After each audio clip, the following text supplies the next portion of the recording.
Pakinggan natin ulit itong kay Senator Bongo. Ang haba na nung sermon ko. Hindi ko pa nasimulan yung kay Bongo. Pasok. Reward system. Wala pong reward system. Full support po si dating Pangulong Duterte sa police, sa uniform personnel. In fact, 2018, pinadoble niya po ang sahod ng police. Eksaktamente. Palakpakan. Galing mo talaga. Ngayon ko lang napanood itong balitan to. Ngayon ko lang to napanood. Kanina, mga bandang alas 12, si Nanay Morning Dew nag-message sa akin. Sabi niya, ay mga 11:30. Sabi ni Nanay Morning Dew, Boss Dada, mag-live ka. Sabi ko na, wala pa akong topic maghahanap pa lang ako. Doon ko palang kinuha to. So ngayon ko palang pinapanood to. So yung ine-explain ko sa inyo ngayon, ayan na, sinasabi niya ngayon. Na kung gumastos man ng gobyerno para sa mga pulis, that is because itinaas ni PRD yung moral ng mga pulis. Bago niya linisin yung PNP at bago niya linisin yung bayan natin, tinaasan niya muna yung mga sweldo ng mga yan para magtrabaho ng tama. Lahat ng pulis nun, sobrang taas ng moral. Lahat ng pulis nun ang sisipag. Lahat ng pulis ang babait. Walang kupal na pulis. Walang kupal na pulis nun. Pag nagtanong ka sa pulis nun, napakagalang ng mga pulis. Kasi nga, maalwan ang buhay nila. Yung mga kabit nila ay nabibigyan na nila ng pera, hindi na sila na-stress. May asawa na, may kabit pa. Parehas din na pag-aaral sa private na eskwelahan. Hindi nila kailangan mag-loan dahil nga halos 100% yung itinaas ng sahod nila. Kaya mataas ang moral ng pulis. Naramdaman ng pulis na mahal sila ng gobyerno. Kaya nung nag-utos si PRD, linisin yung ranks, dininis yung rank. Nung nag-utos si PRD na war on drugs. Yes, tumaas ang dignidad, tumaas ang moral. Black Mamba, di ba? Oh. Military uniform personnel, pinaghirapan natin yon, pinaglaban natin yon para magampanan pa nila ang kanilang trabaho. Nadoble po ng 2018 ang sahod. Alam mo, kung ako si Marbil ngayon dapat magalit ako doon sa mga nag-aakusa na yung mga pulis bayaran. Magagalit ako kasi sigurado ako si Marbil pulis na nung panahon ni PRD. Diba General Marbil, pulis ka na nung panahon ni PRD. If I'm not mistaken, baka colonel ka na nun o baka general ka na nga nun. O sabihin na colonel ka na nun, sigurado ako. Kung merong makakapagpatunay na meron talagang reward system sa mga pulis, isa ka doon bilang isang PNP chief ngayon. Pero ikaw mismo, Marbil, hindi mo ma-confirm na totoo yung mga balita na it means hindi talaga totoo yan. Diba? Kakampi ka na ng gobyerno, supposedly. Pwede mo nang banatan yung mga Duterte dito, supposedly. Pero bakit hindi mo ina-acknowledge yung reward system na yan? Buti sana kung ngayon ka lang naging pulis. Ang panahon ngayon ni Bongbong Marcos, ngayon ka lang naging pulis. Hindi naman.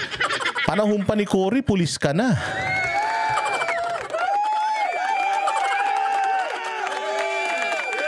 Diba? Dapat masaktan ka bilang PNP chief kasi dinudungisan yung pangalan ng pulis na parang sinasabi na mga bayaran kayo.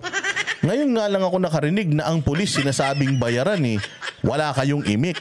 Dapat pumalag kayo. So hindi kami binabayaran. Never papayag ang pulis sa ganyang klase ng gawain. Di ba, Marbil? Hepe ng HPG si Marbil nung panahon ni Digong. Totoo. Happy siya ng HPG nung panahon ni Digong. So definitely, kung pag naging happy ka ng isang division, yan, HPG, buong Pilipinas na HPG yan. O imposible naman. Wala kayong nababalitaan na ganyan? O hindi ba? Kayo mismo ang makakapag-confirm meron or wala. Kung wala, sabihin nyo, wala. Ako, tagal ko naman naging general Nahawakan din naman nila ako Naging HPG ako. Oh, yan sila Istomo, naging NCRP. Hindi pala, ngayon na naging NCRPO yan. Hindi, sila ganito, naging ganyan. Sila ganito, naging ganyan. Pero wala naman akong narinig na mga ganyang reward system na ganyan, di ba? Nagtataka ako bakit hindi nagre-react ang PNP na dinidegrade ng mga kriminal yung organisasyon nila. Di ba proud na proud sila sa organisasyon nila? Sa mga entry position. Full support po si dating Pangulong Duterte. Nung mayor siya, sinusuportahan niya po ang pulis dahil kulang talaga ang kanilang MOOE. Sinusuportahan niya. Hanggang naging presidente siya, kahit sinong mayor, kahit sinong gobernador, sinusuportahan niya po ang kapulisan sa mga pangangailangan nila. Pag may nasasaktan, may namamatay, pinupuntahan niya, binibisita niya. Umiikot siya sa mga kampo. Pag may mga giyera o may nasasaktan, nagbibigay ho siya ng tulong sa kanila, sa mga wounded in action, talk to troops. Binibigyan niya po ng tulong yan. Mahal ng mga pulis at ng mga sundalo si PRRD. Pag mayroong sundalo na nabulag, di ba? Pupunta mismo si PRD, siya mismo. Pag may namatay, siya mismo nandun, hahalik dun sa mga sundalo. Kapag may pulis na iskalawag, puta, pinapipilan niya yan sa Malacanang. Kung pwede, sampalin niya yan sa harap ng kamera. Ganun ka hands-on si PRRD pagdating sa PNP. Sabihin nyo may reward system. Mga gago ba kayo? Wala na nga pera gobyerno eh. Pandemic. Putangin na nyo. Wala na nga tayong makain eh. Mamimigay pa siya ng reward sa mga pulis sa bawat mahuhuling si suspect sa drugs. Hayop na yan. Trabaho naman ng mga pulis yan. Tanga ba kayo? Pupunta siya sa pinakasulok ng Pilipinas, even sa Hulo, para makipagpulong po sa mga tropa doon. Ibig sabihin, sinusuportahan niya po ang kapulisan, sinusuportahan niya po ang military at uniformed personnel. Pero let me repeat, wala pong reward system na sinasabi nila ngayon. Masyado pong baseless accusation po ito. At ako naman po, senador na po ako 2019 po ako naging senador. Dim resign na po ako October of 2018 nung tumakbo po ako bilang senador. At wala na po akong kinalaman sa day-to-day operation ng President Rodrigo Duterte. Hindi man maiwasan, panahon ng pandemya, dyan po ako sa tabi niya, tinututukan natin, paano natin malampasan yung pandemya, at hindi ko naman po kinakaila sa inyo, na malapit po ako. Ayan si Jolan Palmes. Jolan Palmes, pulis ka? Totoo ba na may reward system? Matanong ko lang, Jolan Palmes, ilan ang nahuli mong mga nagda-drugs? O mga pusher, as ilan din yung sa operasyon ninyo may namatay na na drug personality. Nabigyan ba kayo ng reward? Yung mga pulis mismo. Yung mga pulis mismo ang magpapatunay na walang ganyan. Kaya mga minamahal nating mga PNP, dinudungisan nila yung inyong karangalan. Dinudungisan nila yung inyong badge. Dinudungisan nila yung inyong mga uniforme. Kailangan kayo pong mga pulis ang magsalita kasi sobrang baba na po ng tingin ng mga tao sa inyo. Kung aayon po kayo dito sa sinasabi nitong witness na to na kriminal, ay lalo na pong babagsak ang trust ng mamamayang Pilipino sa inyong mga pulis. Kaya kailangan po kayo mismo mag-speak up. Ako po, pulis. Ako po'y sarhento, ako po'y tenyente, major, kapitan. Ako po ay kasama ng gobyerno sa lahat ng operasyon, whether anti-drug campaign yan, peace and order, o anuman, or naghahabol kami ng mga kriminal na ibang mga kaso. O kumbaga sa pagtupad ng aming mga tungkulin. Wala akong natanggap kahit isang kusing na sinasabi nilang reward money. Ang dami-dami kong nahuling. Ang dami kong nahuli na mga na mga addict at saka mga pusher, at may mga namatay din sa mga operasyon namin. Wala naman kami nakuhang mga reward na yan.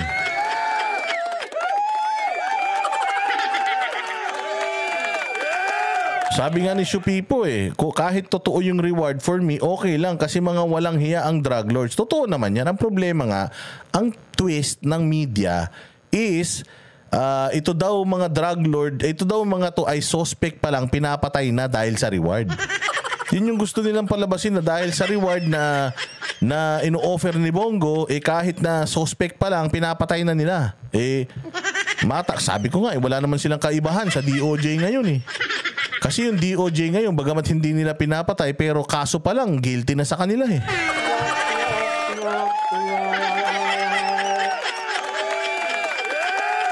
Sa kanya at parati ko siyang sinasamahan in my own personal capacity. Pero wala pong reward system na umiiral sa kanyang opisina. Sinusuportahan niya po ang kapulisan kung anong pwede niyang isuporta para magampanan po nila ang kanilang tungkulin. Sir, anong next move nyo ngayon? Anong next move? Kung kakailanganin po na sabi ni Diego, bakit di sila magsampa ng kaso? Ito na nga, iniisip na nga ng DOJ na mag-case build-up. Case build-up pa lang. So DOJ po ang magsasampa ng kaso kung meron man nakikitang probable cause. Kailangan ni mag-imbestiga rin po dito. Ako naman kung ano lang yung katotohanan. The truth lang po.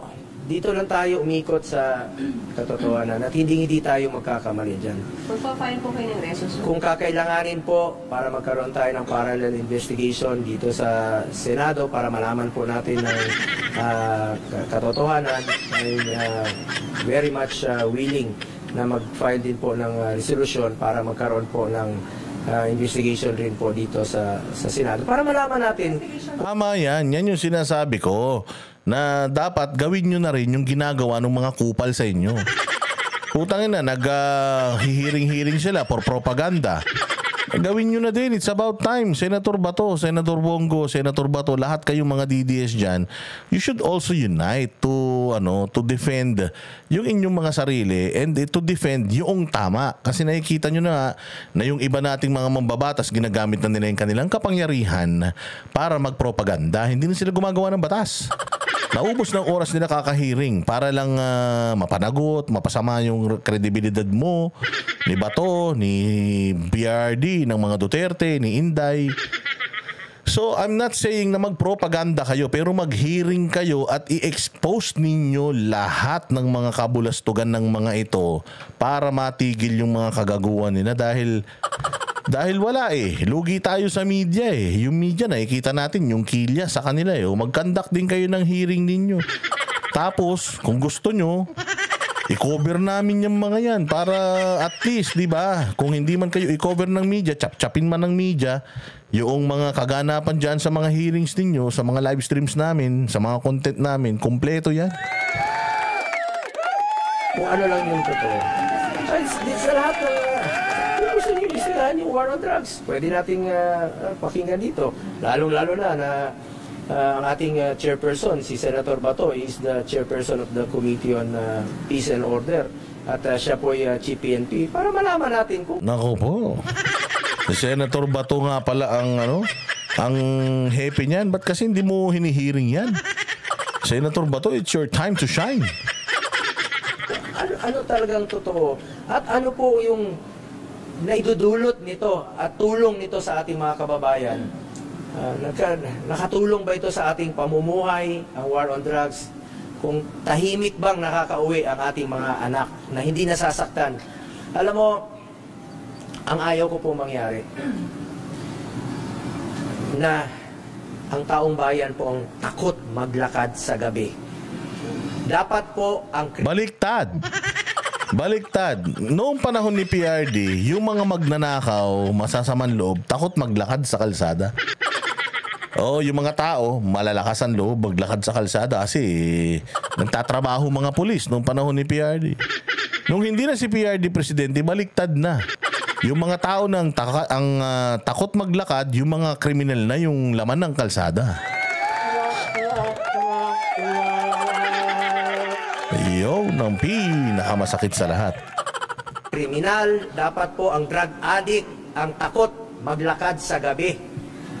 Hindi po yung ordinaryong mamamayang Pilipino na gusto lang po tahimik ang buhay na makakauwi po ang kanilang mga anak. Karapatan po natin mabuhay ng tahimik na nakakauwi po ang ating mga anak. Huwag naman sanang palakasin ang loob ng mga drug addict. Ang nangyayari ngayon, lumalakas po ang loob ng mga drug lord. Particular niyo po bang paiimbestigahan yung claims ni Garma, sir? Lahat na po, pangkalahatan. War on drugs, kung kakailanganan natin pagdinig. Sir, may staff daw kayo, smoking. Nakasama daw dun sa financial... Hindi po totoo yan. Hindi po totoo yan. Sabi ko nga, wala pong reward system. So ang mga trabaho ng mga mga staff, administrative matters, presidential engagement, schedule, appointments. Kawawa naman yung mga Pilipino na mga ordinaryong staff na nagtatrabaho, nadadamay dito sa mga baseless accusation, mga hearsay. Sa totoo lang po, ulitin ko, kahit na 2018, wala na po ako sa Office of the President. Wala pong pinapairal na reward system ang Office of the President o si dating Pangulong Duterte. Salamat po. Sir, yung buong war on drugs lang, sir. Sir, anong role niyo dun sa buong war on drugs lang, sir? Wala po akong role, hindi ko po mandato ang war. Again. Do you remember noong ini-involve si Bongo ng Knitting King Pinoy doon sa Frigate Deal, di ba? Na ito daw si PRRD ay kumbaga si Senator Bongo daw parang siya yung nagiging presidente, siya daw yung nagde-decide, siya daw yung nakikialam sa mga kontrata and so on and so forth. Hinarap ni PRD yung media noon at sinabi sa media na patunayan ninyo yung sinasabi ninyo na nakikialam to sa akin. Sino to para pakialaman ako? Maghanap kayo ng ebidensya na nakialam siya sa akin at kung nakialam siya, ako mismo magtatanggal sa kanya. Ginanon kayo ni PRD, di ba? Oo, ginanon kayo ni PRD. Si PRD po ay mayabang na tao. Hindi yan magpapautos kahit kanino. Hindi yan katulad ng presidente ngayon na ang daming mga bumubulong-bulong. Kay PRRD noon, matalino yun, piskal yun. Si PRRD, bagamat kanang kamay niya ito si Senator Bongo, hindi pwedeng si Senator Bongo ang magdidesisyon para sa kanya. Ang kapal naman ng mukha ni Bongo, di ba? Isusupersede mo yung talino ni Duterte, piskal yun, tagal-tagal na mayor noon.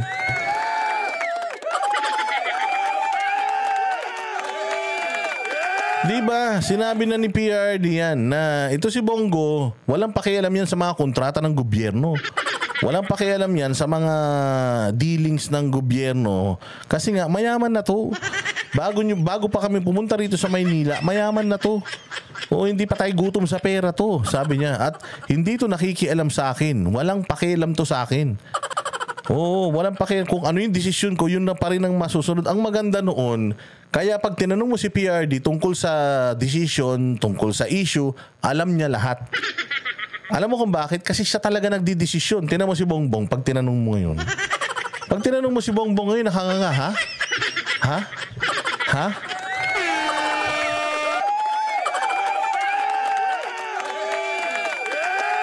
Oh, so malabo, napakalabo niyan, napakalabo na mali siya lang yung parang yun nga yung sinasabi ko na ikaw araw-araw kang pumapasok ng trabaho, ichichismis ng kapitbahay mo na pokpok ka kasi iba-iba daw yung naghahatid at nagsusundo sa'yo. Araw-araw, iba-iba. Pucha yan, ganun ang chismis nila kasi alam nga nila, sumasakay ka ng iba-ibang sasakyan araw-araw, din nila alam nag-grab, nag-Uber ka. So dahil chismoso sila, kung ano lang yung isip nila, yun yung sasabihin nila. Tapos ikaw, tanga ka naman, maniniwala ka naman. Ganun ang nangyayari ngayon dyan sa Quadcom. Dahil meron lang silang narinig na isang bagay that, that can give malice dito sa mga Duterte. Palalakihin nila yung issue. Utangin na, anong klaseng yun? Anong klaseng kaso mabibuild up nyo dyan kung puros hearsay yan? Sinabi na nga niya nung nakaraan eh. Ito chismis lang ha. Chismis lang to. Yung si Tanawan Mayor. Nung pinatay yun, may nagkwento rin sa akin. Pantakin mo, putain na under oath ka tapos nagsasabi ka doon ng mga hearsay. Doon mo malalaman na talagang yung mga congressman. Doon mo malalaman na talaga yung mga congressman, hindi nila naiintindihan yung mga trabaho nila. Kaya nga, di ba, pinasusumpa nila si Inday Sara. Anong ginawa ni Inday sa kanila? In-expose sila ni Inday na ultimong mga rules nila, hindi nila naiintindihan. Sabi sa rules nyo, kakabasa ko lang, nasusumpa ka lang kung witness ka. Hindi ba, hindi naman ako witness, resource person ako. Ba't ako susumpa? Sabi naman nung committee chair, sabi niya, hindi, resource person tsaka witness, parehas lang yun. Hindi po. Magkaiba po yun. Sa rule ninyo, binasa ko yung rules nyo, nakalagay po doon na pag witness, iba. Pagka witness susumpa. Kapag ka resource person, hindi. Di ba pinatunayan pa yan ni Gloria Macapagal Arroyo? Kaya nga hindi nila nabugbog si Inday Sara. Ultimong rules nila, hindi nila binabasa. So ibig sabihin, itong mga congressman natin na iba, ultimong, hindi nila talaga alam kung paano patakbuhin yung mga committee nila.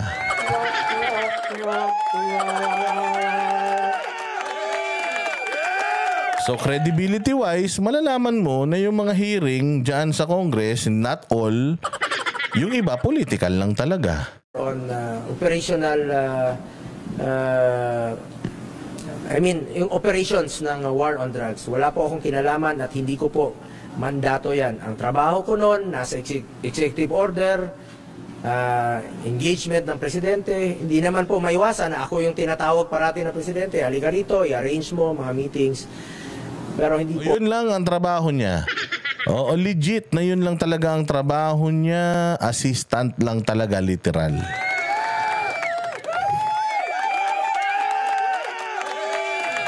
Little President sila na tinatawag kasi nga alam nila yung schedule ng bawat isa. Alam nila kung sinong kakausapin ngayon. Alam nila kung ano na pag-usapan. Nandoon siya mismo. Assistant nga siya eh. Paabot ako ng folder. Paabot ako ng ganito. Paabot ako ng kontrata. Kasi siyempre, nababasa rin niya yun. So para talaga siyang presidente rin kasi yung iutos sa kanya, oy, tawagin mo kasi ganito. Oy, tawag ka. O di ba para siyang presidente?